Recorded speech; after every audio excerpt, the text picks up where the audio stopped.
Hi, I'm Eva, and tonight I have a confession to make. I stood on that stage at the JW Marriott Desert Ridge Ballroom, under those crystal chandeliers that cost more than most people's cars, holding my Elite Circle Award while 200 of Phoenix's top real estate professionals applauded me. The trophy felt heavy in my hands, cold and solid, just like my husband Daniel's expression when he stood up from table 12 and started walking toward the stage.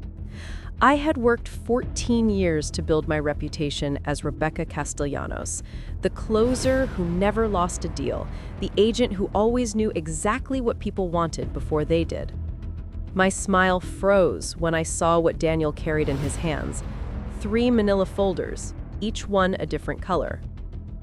He had not wanted to come that night. For weeks, he had made excuses about having too much work at the accounting firm, about the quarterly tax deadline, about anything that would keep him away from my moment of triumph. I had insisted because appearances mattered in my business, because clients needed to see the successful woman with the devoted husband and the 3 beautiful children waiting at home. The children who looked nothing like him, though I had spent 12 years convincing myself nobody would ever notice. The applause died down as Daniel reached the stage. My boss, Margaret, stood beside me, already extending her hand to congratulate him, already assuming he had come up to share in my success. Instead, he walked past her like she did not exist and stopped 3 feet in front of me, close enough that I could see the red lines in his eyes from what must have been weeks of sleepless nights. He had lost weight, I realized, his suit hanging looser on his frame than it had at Thanksgiving. "Congratulations, Rebecca," he said, his voice carrying through the microphone someone had left on the podium. "You have always been exceptional at getting what you want." The ballroom had gone completely silent. 200 people who had been celebrating 30 seconds earlier now sat frozen with champagne glasses halfway to their lips, sensing they were about to witness something they would talk about for years. I tried to laugh, tried to make it seem like this was part of some surprise he had planned, but my throat had closed up. He opened the first folder, the blue one.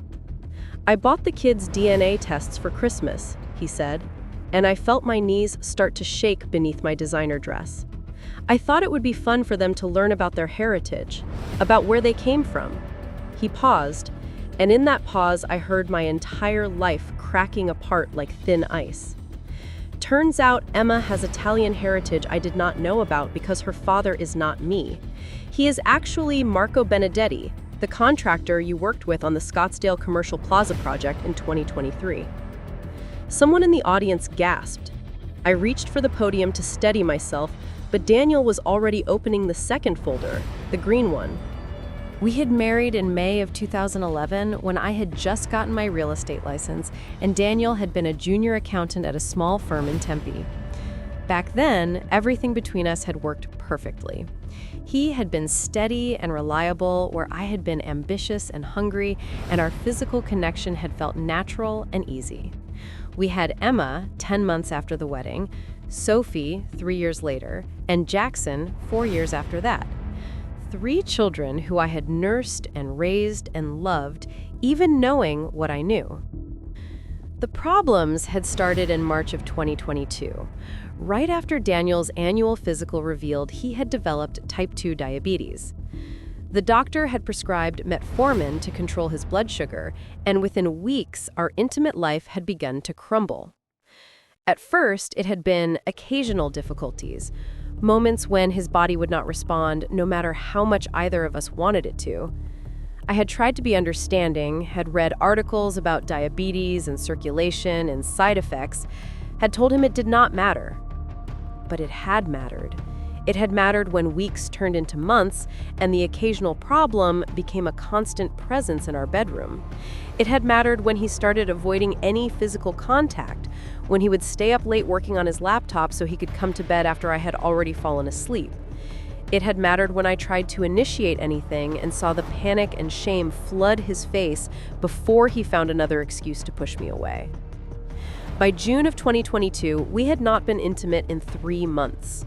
I had convinced him to see a urologist, had sat in the waiting room while he disappeared into the examination room for 45 minutes. The doctor had prescribed Viagra, had explained about dosage and timing and realistic expectations.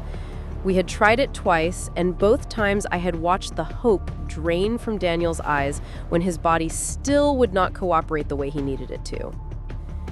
Maybe we should try couples therapy, I had suggested one night in July, lying next to him in bed with a foot of empty space between us that felt like a canyon. This is not just about sex, Daniel. We are not even talking anymore. He had turned away from me, his back rigid with tension. I do not want to talk about it with a stranger, he had said, his voice flat.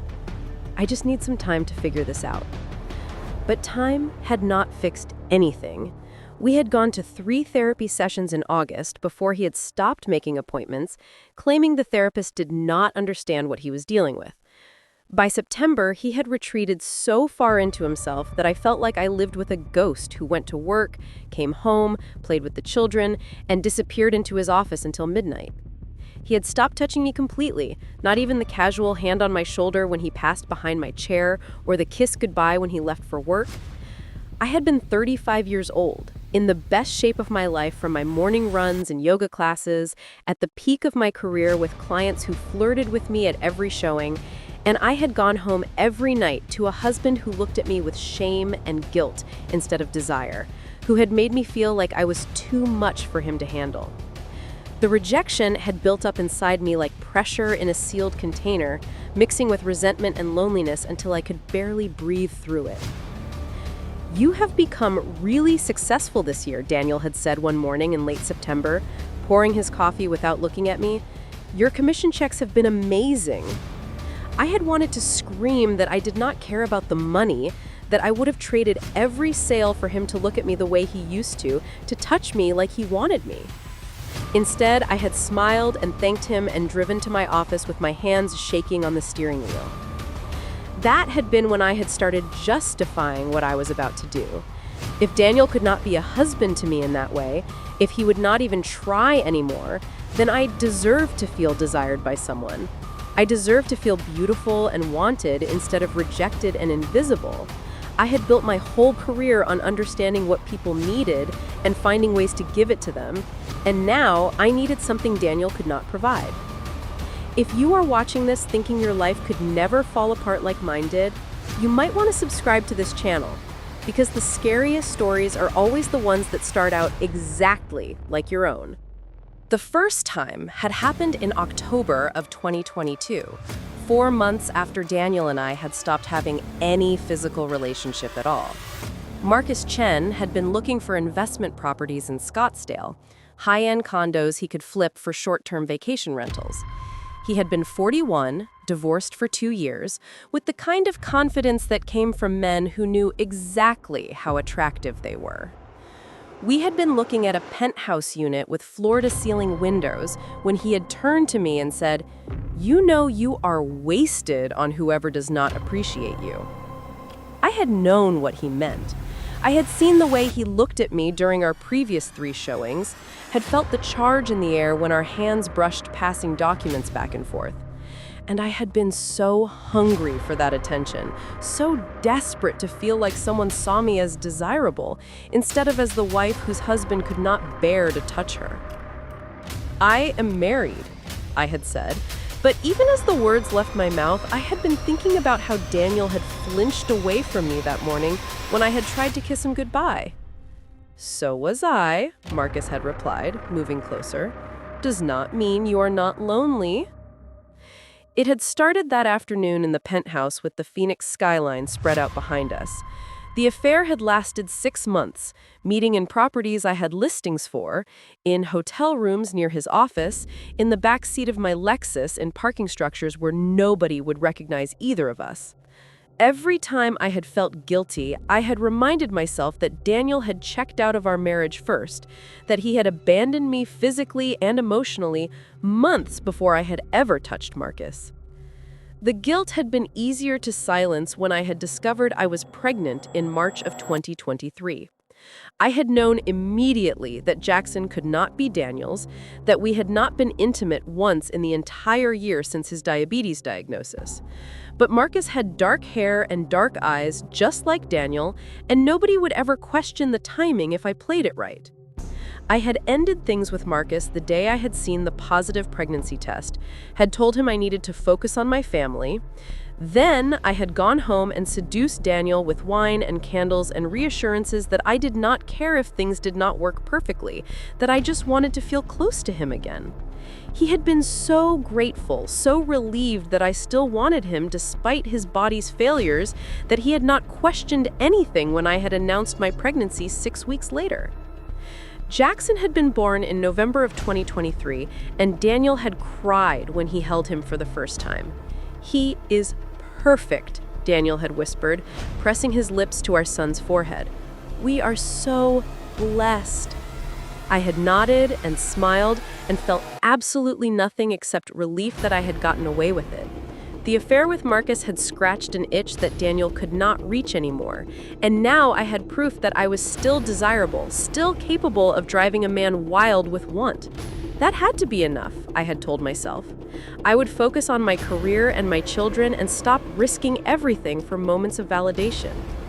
But 18 months later, when Sophie had come home from school talking about a genetics project where they traced inherited traits, I had panicked. Sophie had Daniel's mother's red hair, something Marcus definitely did not carry in his genes. But she had Marcus's narrow nose and high cheekbones. If anyone looked too closely, if anyone started comparing photos... I had done the math that night, lying awake while Daniel snored softly beside me. Sophie had been born in September of 2019, which meant she had been conceived in December of 2018. Daniel and I were still intimate then, before the diabetes, before everything fell apart. But I had also been sleeping with Trevor Walsh, the agent from Berkshire Hathaway who I had met at a real estate convention in Las Vegas. Trevor had red hair. Trevor had Sophie's exact nose and cheekbones. Emma had been the first, I had realized with my heart hammering against my ribs. Emma, conceived in August of 2011, when I had been sleeping with both Daniel and Marco Benedetti, the contractor who had renovated our first house. I had been so young and stupid then, so convinced that Daniel would never find out if I was careful. Marco had pursued me aggressively during the 3-month renovation, had cornered me in empty rooms and made me feel things Daniel's gentle, respectful approach never had. When Emma had been born with dark curly hair and olive skin, I had joked about recessive Italian genes from Daniel's great-grandmother. Nobody had questioned it because nobody had any reason to doubt me. Daniel had been a devoted father from the moment they placed her in his arms, had walked the floors with her at 3 a.m, had attended every parent-teacher conference and school play. 3 children, 3 different biological fathers, and Daniel had never suspected a thing. Not when Emma developed Marco's talent for drawing, not when Sophie inherited Trevor's fierce competitiveness, not when Jackson showed Marcus's analytical mind for numbers. Daniel had loved them all equally and completely, had poured every ounce of his soul into being the father he thought they deserved. And I had let him. I had watched him sacrifice his time, his money, his entire life for children who did not share his DNA, and I had felt nothing except relief that my secrets stayed buried. The first crack in my perfect deception had appeared in November of 2024, when Daniel had started acting strangely. He had been quieter than usual, which was saying something since he had barely spoken to me beyond logistics and schedules for the past 2 years. But this silence had been different, charged with something I could not identify. "Are you okay?" I had asked him one evening when I caught him staring at me from across the kitchen with an unreadable expression. "Fine," he had said, turning back to his laptop. "Just tired." But he had not been fine. Over the next few weeks, I had noticed him taking phone calls in his car, disappearing into his office for hours with the door locked, spending his lunch breaks away from his desk, according to his assistant, who I had called on some pretense about our taxes. He had started going to the gym again, something he had not done since the diabetes diagnosis, and I had watched him slowly rebuild the body that his illness and depression had worn away. "You look good," I had said one morning, meaning it. "Have you been working out?" Some, he had replied, not meeting my eyes. Trying to get healthier. I had wondered if maybe he was finally ready to address the elephant that had been sitting in our bedroom for 3 years. Maybe he had found a new doctor or a new medication. Maybe he was preparing to try again with our physical relationship. The thought had filled me with dread because I had gotten so comfortable with the distance between us, with the separate lives we led under the same roof. Then, in early December, I had come home early from a showing to find Daniel at the kitchen table with his laptop open and 3 separate browser windows visible on the screen. He had closed it immediately when he heard me, but not before I caught glimpses of laboratory logos and DNA helix graphics. "What were you looking at?" I had asked, my stomach dropping. "Nothing important," he had said, but his jaw had been tight and his hands had trembled slightly as he packed up his computer. "Just work stuff." I had not believed him, but I had not pushed, because pushing would have meant admitting I was afraid of what he might have found. Instead, I had buried myself in closing out my year-end sales goals, in planning the children's holiday activities, in anything that kept me from thinking about the expression on Daniel's face when he had looked at those DNA results. On December 19th, 3 days before Christmas, I had come home to find Daniel wrapping presents in the garage. He had smiled at me, the first genuine smile I had seen from him in months, and held up 3 identical boxes. "Got the kids something special this year," he had said. "Ancestry DNA kits. I thought it would be fun for them to learn about their heritage." My blood had turned to ice in my veins. "That is such a thoughtful gift," I had managed to say, my voice sounding hollow in my own ears. He had said, "I already did mine. Got the results back last week. Really interesting what you can learn about yourself through genetics." Standing on that stage at the awards gala with Daniel, opening folder after folder, I watched my entire life disintegrate in real time. The blue folder for Emma, showing that Marco Benedetti had a 99.9% probability of paternity. The green folder for Sophie, proving Trevor Walsh's genetic connection with the same devastating certainty. And now Daniel opened the red folder, the one for Jackson, displaying Marcus Chen's DNA match with our 6-year-old son. 3 children, Daniel said, his voice echoing through the silent ballroom. 14 years of marriage, 0 biological connection to any of them. Someone in the audience whispered something I could not make out. I saw Margaret's face go pale, saw my colleague Jessica cover her mouth with her hand. Every person in that room knew my story now. Knew that I had cheated not once, but multiple times. Knew that I had built my perfect family on a foundation of lies.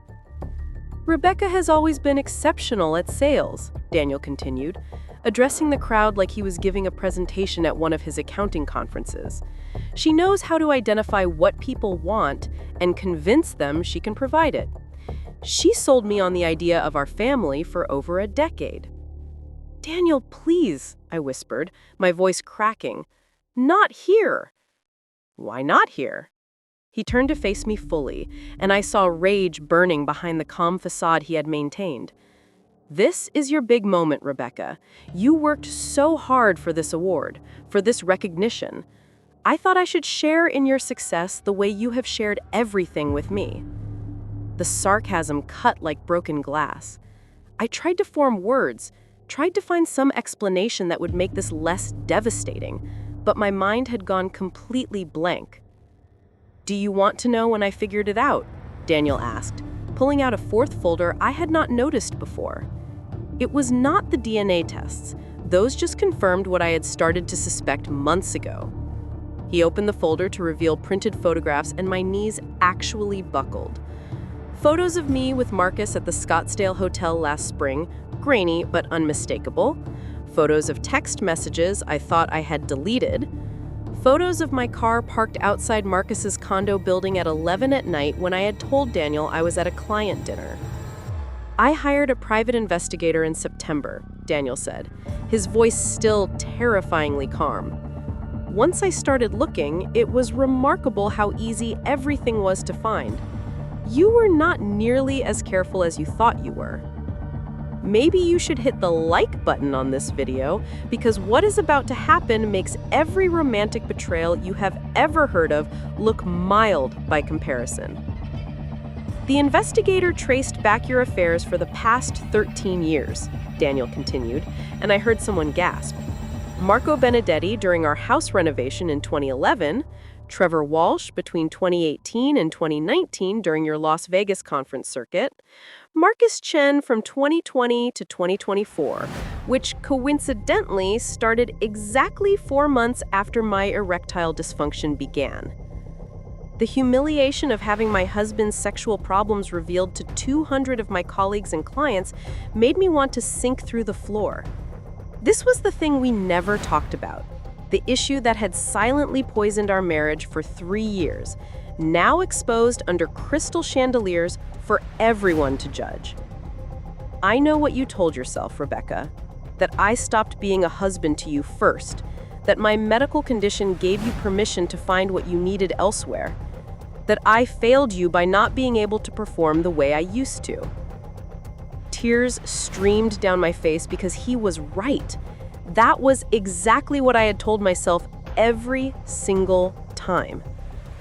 But here is what you never understood, Rebecca, and now his voice broke completely. I had a medical problem that I was ashamed of, that I did not know how to fix. You had a character problem that you chose not to fix. I could not control what my body did.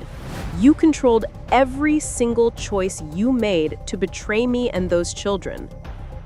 The silence in the ballroom was absolute. Nobody moved, nobody coughed, nobody even seemed to breathe.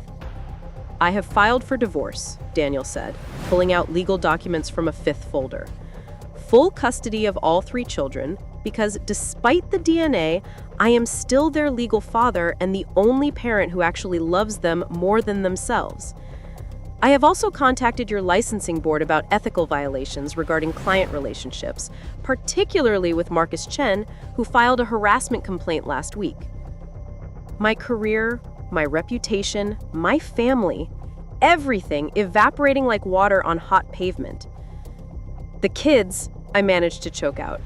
Daniel, the kids do not know. The kids know everything. Emma is 12, Rebecca. She is old enough to understand what DNA means. I told all 3 of them yesterday, showed them the results, explained that biology does not change the fact that I will always be their father. His voice softened for the first time. The kids are staying with my parents tonight. They didn't want to see you. You should have tried harder. The words exploded out of me before I could stop them, desperate and vicious. You gave up, Daniel. You stopped even trying to be a husband to me. His expression hardened again. I went to doctors, Rebecca. I tried medication. I suggested therapy that you attended 3 times before you got bored. Therapy where you barely spoke, I shot back, aware that 200 people were watching us destroy each other, but too far gone to care. Therapy where you sat there silent while I tried to explain how lonely I felt, how rejected, how invisible you made me feel. So your solution was to sleep with 3 different men and pass their children off as mine? Daniel's voice rose for the first time, and I saw the mask crack completely. Your solution was to lie to me every single day for over a decade? I needed to feel wanted, I screamed, and somewhere in the back of my mind I registered that I had just confirmed everything he had accused me of in front of everyone who mattered in my professional life. I needed to feel like a woman instead of a nurse caring for a broken man who could not even look at me with shame. The crowd's collective intake of breath was audible. I had gone too far, had revealed too much, had destroyed any remaining sympathy anyone might have had for me. A broken man, Daniel repeated quietly. That is what you saw when you looked at me. Not a husband dealing with a medical condition, Not a father working 60-hour weeks to support your luxury lifestyle while you built your career. Just broken. I made you feel unwanted, I said, my voice dropping to barely above a whisper. For 3 years, Daniel. 3 years of sleeping next to someone who acted like touching me would burn him. I had erectile dysfunction, not a personality transplant, Daniel said, and the rawness in his voice made me flinch. I still loved you, Rebecca. I still wanted to hold you, kiss you, be close to you in ways that did not require an erection. But you could not separate physical performance from emotional intimacy, could you? I opened my mouth to argue, but nothing came out because he was right. Every time he had tried to cuddle on the couch or hold my hand during a movie, I had pulled away because those gestures felt like pity offerings from a man who could not give me what I really wanted. The investigator found messages between you and Marcus from April of this year. Want to know what you wrote to him? Daniel's situation hasn't improved. I don't think it ever will. At least with you, I remember what it feels like to be with a real man. The shame that flooded through me was so intense I thought I might vomit right there on stage. I had written those words at 2 a.m. after a particularly frustrating evening when Daniel had fallen asleep on the couch before I even came home from a showing. A real man? Daniel said, his voice shaking. Because apparently my value as a human being, as a husband, as a father, was determined entirely by whether I could maintain an erection. That is not fair, I protested weakly. You know intimacy mattered to me. You knew how important that part of marriage was. So important that you had it with 3 different men while telling me you loved me every single day. So important that you used my medical condition as permission to destroy our entire family. Margaret touched my elbow gently, finally breaking her paralysis. Rebecca, maybe we should take this somewhere private, she whispered, but Daniel shook his head. No, he said firmly. Rebecca loves an audience. She loves being the center of attention, being admired, being celebrated. Let her have this moment she worked so hard for. He turned to address the crowd directly. My wife is receiving an award tonight for excellence in real estate sales, he said, and the bitter irony in his voice was unmistakable. She closed 63 deals this year, generated $4.2 million in revenue, and maintained a 5-star client satisfaction rating. She is absolutely exceptional at her job. The pause that followed felt endless. She was significantly less exceptional at being a wife or a mother. But I suppose we all have our strengths and weaknesses. The DNA tests were not even the most damning evidence, Daniel said, pulling out one final document from the red folder. That would be the fertility clinic records. My heart stopped completely. No, he could not have found those. I had paid cash. I had used a fake name. Turns out, when you try to get fertility treatments under an assumed name, but use your real insurance for the initial consultation, it leaves a paper trail, Daniel said, holding up medical records I had buried 3 years ago. August 2022, you visited Phoenix Reproductive Health Center. Want to know what you told the doctor? I could not breathe, could not move, could not do anything except stand there while he destroyed the last fragments of my dignity. You told Dr. Patterson that your husband had erectile dysfunction and you were exploring options for conception, Daniel read from the medical notes. You discussed IVF, donor sperm, and what your chances were of conceiving naturally with a different partner. The gasp from the audience was louder this time.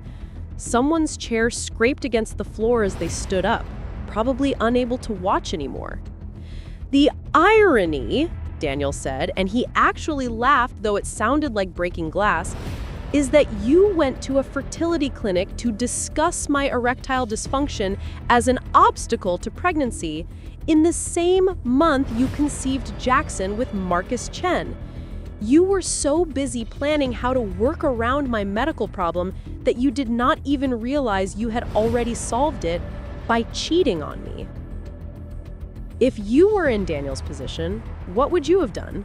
Leave a comment and let me know, because I am curious if anyone would have handled this nightmare with even half the dignity he managed. The definitive proof was not just the DNA, not just the photographs, not even the text messages. It was the medical record, showing that I had viewed his erectile dysfunction not as a problem to solve together, but as an obstacle to route around, a justification for betrayal that I had medicalized to make myself feel better about what I was planning to do anyway.